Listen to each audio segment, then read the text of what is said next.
Hey guys, Rob here with McDojoLife. In today's McDojoNews, a martial arts pedophile is mostly let off the hook due to police error. And if you're anything like me, this story's gonna piss you off. Let's check out the story.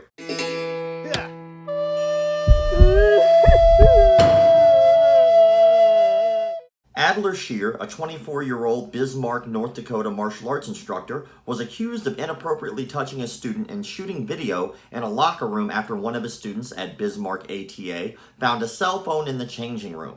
Detectives say Shear put his cell phone on top of a dividing wall in the changing room at Bismarck ATA and was recording videos of his students changing. In hundreds of pages in court documents, Adler Shear's lawyer filed 2 motions that ended up getting 3 charges thrown out.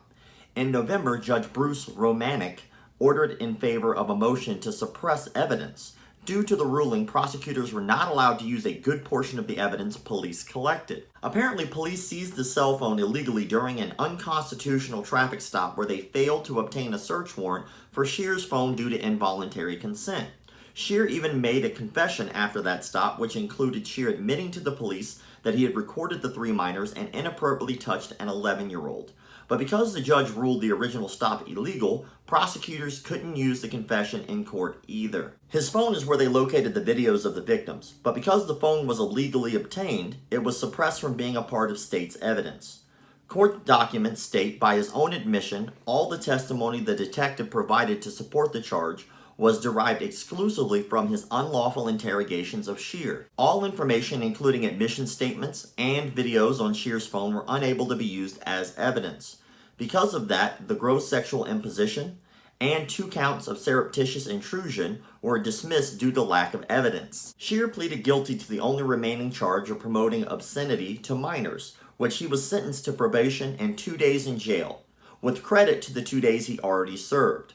Prosecutors say the court ruled Shear wouldn't have to register as a sex offender after his therapist testified it wouldn't be necessary. So to catch you up on basically the rundown of what just happened in that story, a man was filming minors in changing rooms, inappropriately touched an 11-year-old, and because the police screwed up in how they obtained all the information and even a confession from the man for all the things that he did, he was still basically let go on probation after serving only 2 days in jail. To me, that is ridiculous. Another little note about this isn't the only time I've reported a story where a martial arts instructor has been let go after clearly being a pedophile and wasn't put on a sex offender registry due to a plea deal.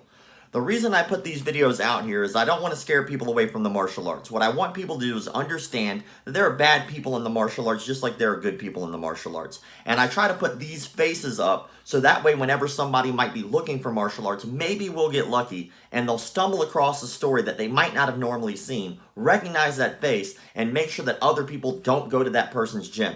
Because this person's a martial arts instructor and he's let free and he's not on a sex offender registry, that means most likely he's probably going to go back to another martial arts studio and go be around children again. And we can't just allow that to happen, in my opinion. I think we need to make sure that the information is out there for others to be aware, and so that way you look and do your due diligence before you put your children in martial arts classes. With all that said, as usual, I look forward to reading your comments in the comment section below. As always, I go live on our Instagram channel Monday, Wednesdays, and Fridays at 9 a.m. Eastern Time. If you ever have anything that you want to say to me, if you ever have any questions about anything, feel free to join the live. I allow anybody to join the live.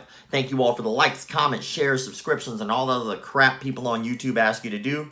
Keep the martial arts legit.